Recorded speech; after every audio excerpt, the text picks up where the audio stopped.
뉴욕 증시가 상승 흐름을 이어가고 있습니다.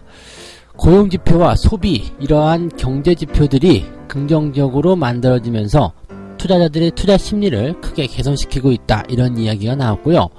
여기에다가 기업들의 실적 역시도 좋게 나오게 되면서, 자, 이번 분기에 S&P 500 기업들 실적이 그다지 별로일 것이다 라는 전망을 또다시 새롭게 뒤집고 있습니다. 자, 여기에 대한 이야기들 자세하게 알아보도록 하겠습니다. 이제는 중소형주가 주도하는 장세가 올 것인가, 이러한 전망들이 벌써부터 나오고 있습니다. 활기뛰는 코스닥이라는 기사 제목이 나왔는데요. 대형주들이 일단은 먼저 앞길을 터놨으니까 그 뒤를 따라서 중소형주들도 같이 움직일 것이다, 이런 얘기가 나오고 있습니다. 자, 어떠한 종목군들을 보고 있는지, 또 어떠한 이야기들인지 알아보도록 하겠습니다. 셀트리온이 합병을 한다라는 소식 때문에 떠들썩했죠. 합병이 성사 시에는 시총이 무려 32조 원에 달하는 코스피 3위 기업으로 탈바꿈된다라는 얘기가 나오고 있습니다. 합병에 대한 가능성, 장단점, 어떠한 것들이 있는지 짧게 다시 한번 요약해 보도록 하겠습니다.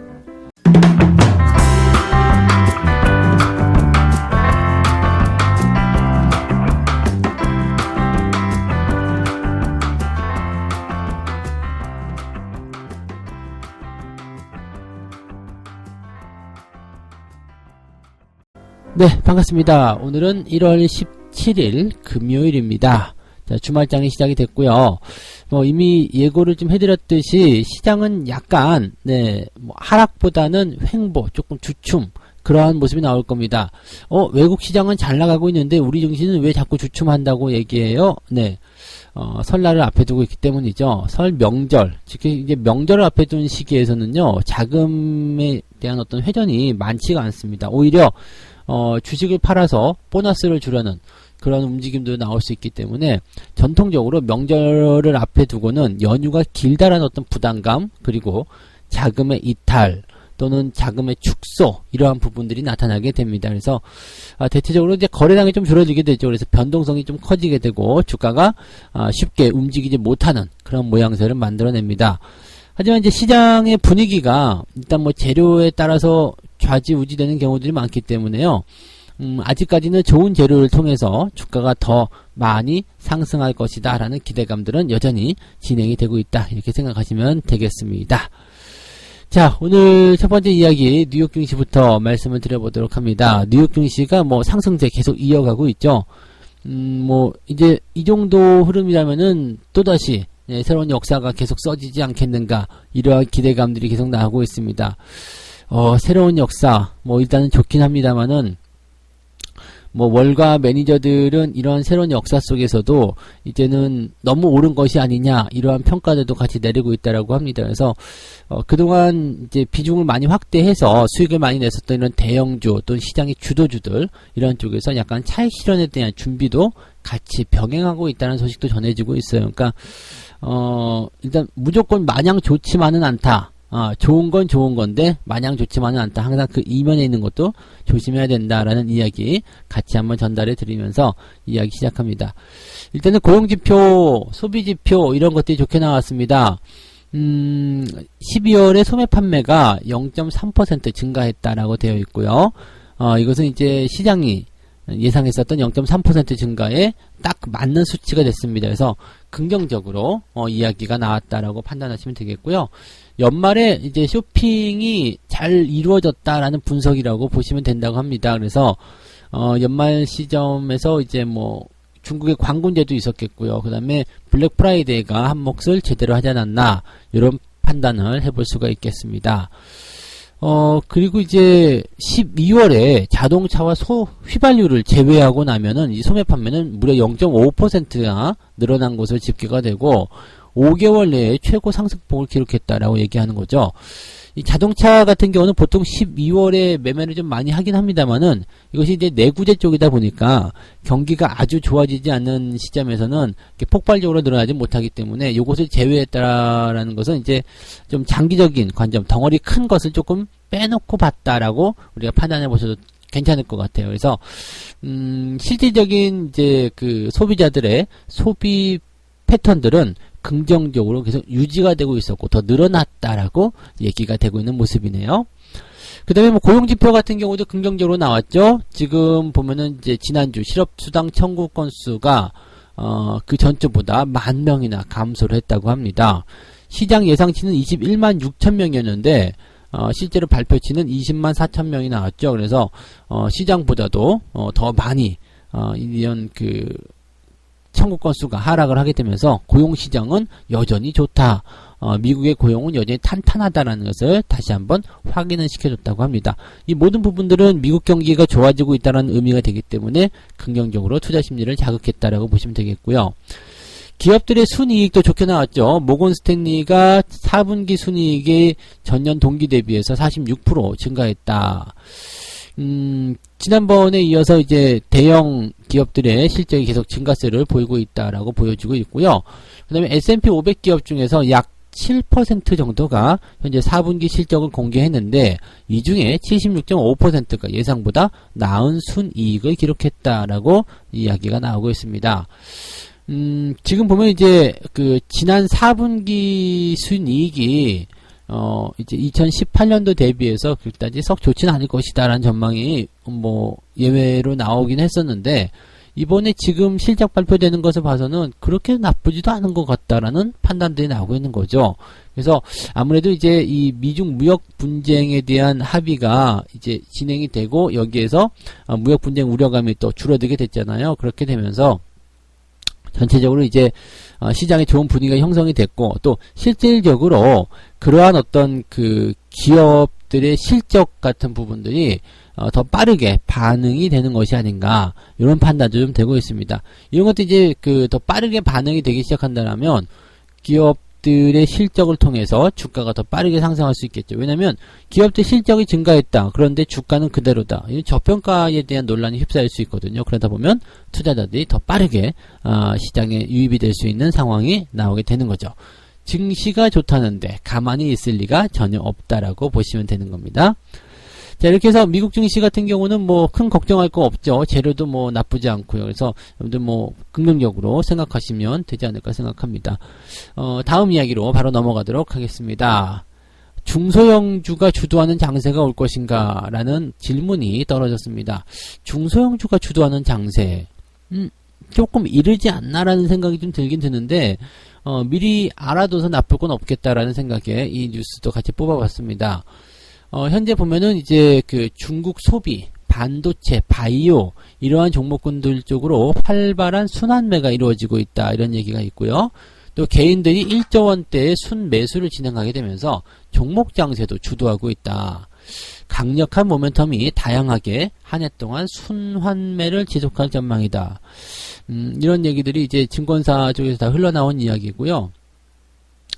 지금 보면은 이제 그 왜 이런 식의 이야기를 하고 있느냐라면은 대형주들이 이제 움직였단 말이에요. 대형주들이 움직여서 시장을 이제 어느 정도 올려놨다 이런 판단들을 좀 한 것 같아요. 그리고 지금 보면은 이제 그 4월 달에 이제 총선을 앞두고 있잖아요. 그러니까 총선, 이 선거를 앞두고 있다 보면은 정책적인 테마라든지 또는 정치 테마 이런 것들이 나타나게 되면서 전체적으로 이제 그 중소형 종목군들이 반짝반짝하는 경우들이 많이 있습니다. 뭐 인맥 관련주들로 이제 선거 테마주들 많이 분류하긴 하는데요. 선거 공약에서 나오는 그런 정책적인 테마주들도 상당히 상승에 한 몫을 한다라는 것을 우리가 참고해 본다라면 과거에 이제 이런 비슷한 사례들이 있었죠. 그 정치적인 어떤 이슈가 있을 때마다 주가의 상승률은 그냥 최소 두 자릿수죠. 뭐 100%대 넘어가는 거는 뭐 비일비재하고요. 뭐 아무리 못 가도 60, 70%씩 되는 다들 올라갔기 때문에 이번에 그 관련이 있는 그런 정치 테마주들이 나온다라면 아마도 그런 상승이 또 나오지 않겠느냐. 뭐 그리고 정치 테마의 어떤 흐름들 같은 경우는 그렇게 나오는 게 일반적이고 당연하지 않느냐 이런 식의 얘기들이 나오고 있는 것 같습니다. 그래서 지금 정부 정책, 국회 법안 통과 이런 것들이 이제 수소차 또는 데이터 3법 이런 테마주들이 있다는 얘기죠. 수소차 같은 경우는 이제 정부 정책주로도 포함이 되어 있기 때문에 계속적으로 움직임이 있었는데 이번에 그 정치적 이슈가 같이 나오게 된다면 또 한번 힘을 보탤 것이다 라는 얘기가 나오고 있고요. 바이오 같은 경우도 이제 JP모건 헬스케어 컨퍼런스에서 나오는 어떤 부분들, 또 이런 상태에서는 이제 이 바이오 기업들이 대체적으로 미래의 어떤 그 전망, 그런 것들을 많이 이야기하거든요. 그러니까 행사에 참가했었던 기업들을 대상으로 해서 긍정적인 분위기가 형성되고 있고 나쁘지 않다, 이런 얘기가 나오고 있죠. 또 한 가지는 이제 대형 IT 종목군들, 지금 뭐 삼성전자, 하이닉스 같은 종목군들이 상승세를 강하게 끄집어내면서 이른바 낙수 효과가 나올 것이다 라는 얘기가 나오는 거죠.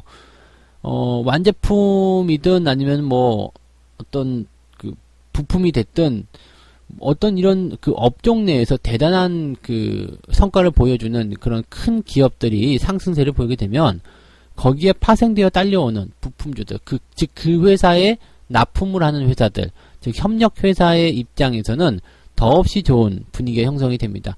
예전에 제가 자동차주 한번 이야기해 드린 적이 있는데요. 현대차가 만약에 자동차를 한 대 파는데 자동차 판매량이 한 대가 늘어난다 그러면 그 자동차 한 대에 들어가는 부품, 그 수만 개 부품을 납품하는 부품 회사들이 더 많은 실적을 보인다. 왜냐하면 자동차는 한 대 팔고 많은 거지만 AS라든지 향후 관리를 통해서 부품은 한 개가 아니라 두 개, 세 개씩 사들여야 되기 때문이다. 자, 이렇게 보시면 되는 거죠. 그러니까 자동차는 한 대를 파는 거지만 부품은 두 대, 세 대를 팔아야 되는 것과 똑같기 때문에 물론 이제 금액적인 측면에 차이가 많이 있겠습니다만, 네, 그러한 상황을 우리가 판단하시면 된다는 이야기입니다. 그래서 IT 대형주들이 움직이면서 그와 관련되어 있는 뭐 중소형, 장비, 부품, 소재 이러한 종목군들이 같이 움직인다라는 이야기를 말씀드릴 수 있겠고요. 시장에서는 이제 이런 얘기도 나옵니다. 2017년도와 유사한 장세다. 2017년도에는 이제 반도체 슈퍼사이클을 통해 가지고 대형주가 빠르게 움직였고요. 그 다음에 중소형주들이 뒷받침을 해서 움직이는 경향이 있었다는 이야기죠. 근데 뭐 제가 생각하기에는요, 이렇게 그 대형주들이 뭐 충분히 올라오지 않은 상태에서 중소형주 이야기를 꺼내기는 조금 이르지 않나라는 생각이 좀 듭니다. 2017년도 같은 경우는 삼성전자의 상승률이 무려 100%에 달했거든요. 근데 지금 삼성전자는 저점 대비해서 겨우 한 30% 올라왔을까 말까 한데 아직은 좀 이르지 않나라는 생각이 좀 들기도 하고요. 물론 이제 시장이 더 좋아지게 된다면 중소형주 쪽으로도 계속 이런 분위기가 퍼져나가긴 할 겁니다. 그렇지만 너무 일찍 들어가게 되면 개인 투자자들의 성격상 너무 일찍 들어가 있으면 약간 지루함, 그런 것들 때문에 실망감을 느끼고 좋은 종목을 중간에서 포기할 수도 있는 상황입니다. 그래서 그런 것들 조금 감안하셔가지고 시간차 공격을 잘 한번 고려해서 대응을 해보실 것을 말씀을 드리도록 하겠습니다. 대형주가 가고 나서 중소형 주도주들이 같이 움직이는 경향들은 자연스러운 모습입니다. 그래서 이러한 흐름들은 뭐 당연히 이루어질 것이다 라고 판단해 볼 수도 있겠는데요. 그 시기적인 문제를 여러분들이 좀 잘 놓고 대응해 보시는 게 좋을 것 같다, 그 말씀을 드렸습니다.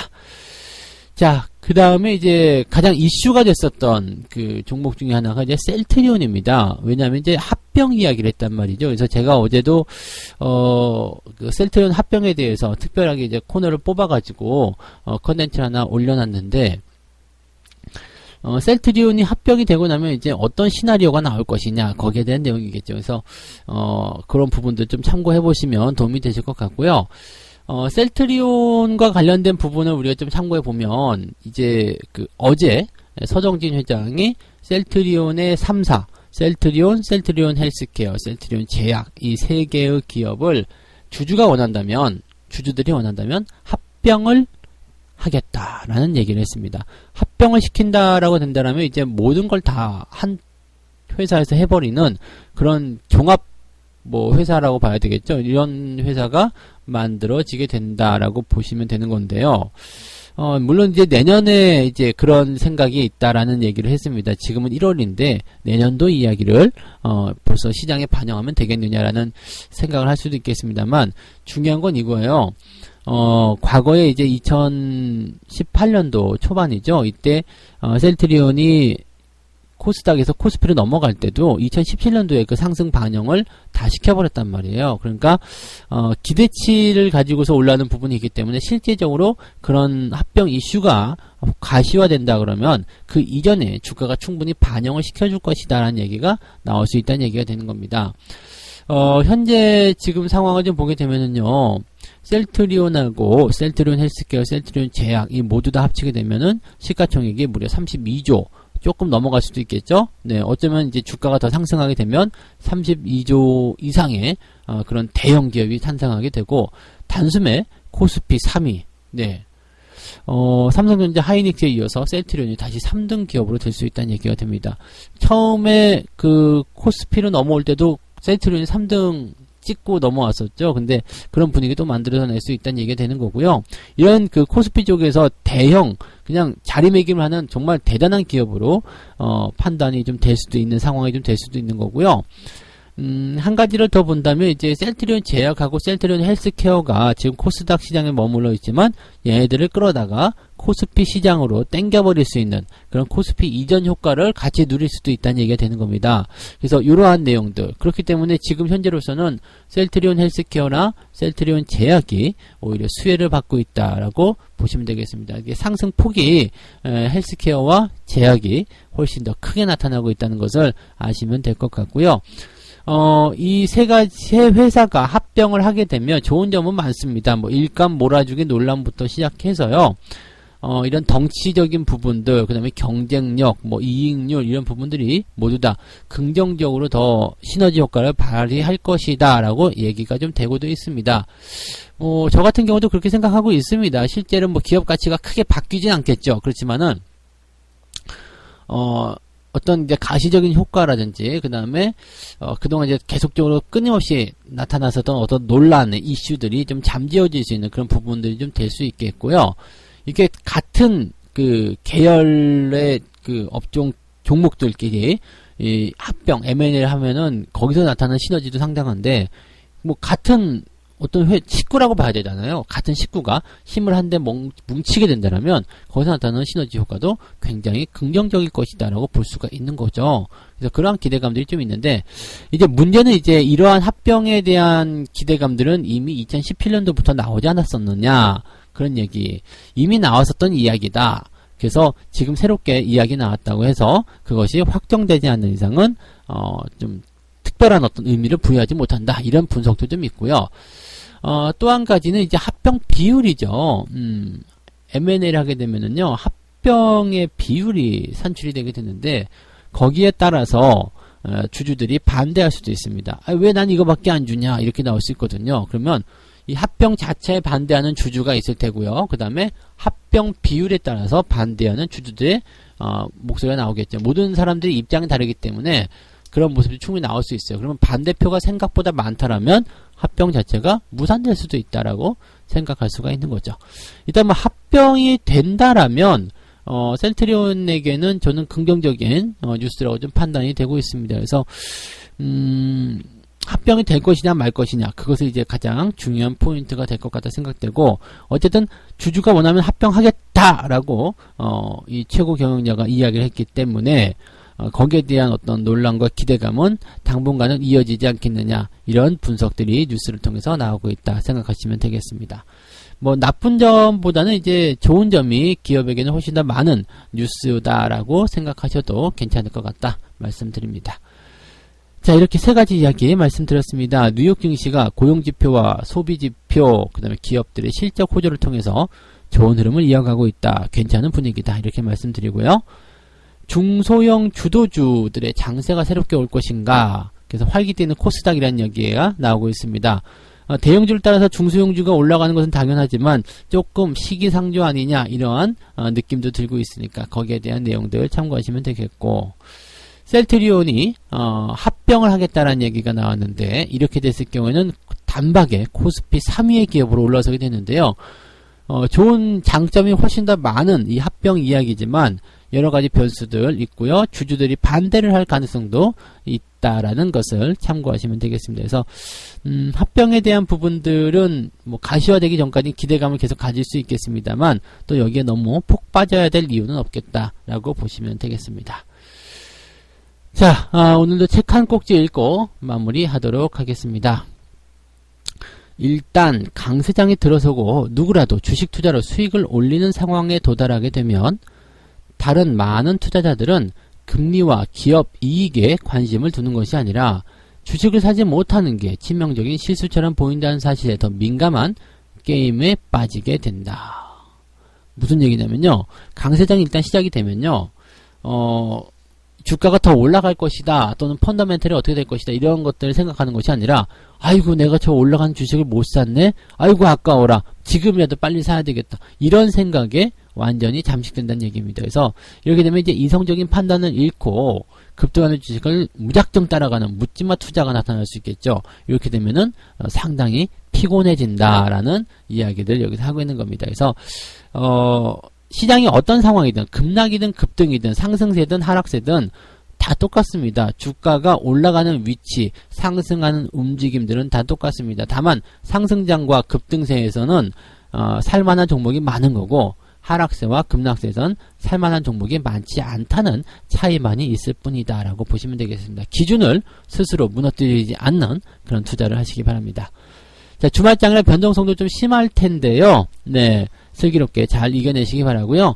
해외 분위기, 전체적인 분위기가 다 좋기 때문에 시장에서는 나쁜 소식은 그다지 없을 거라고 생각합니다. 이럴 때 수익 많이 올리셔서 계좌를 통통하게 살찌워 두시기 바랍니다. 자, 여러분들 오늘도 성공 투자하시기 바라고요. 저는 다음 시간에 다시 오도록 하겠습니다. 고맙습니다.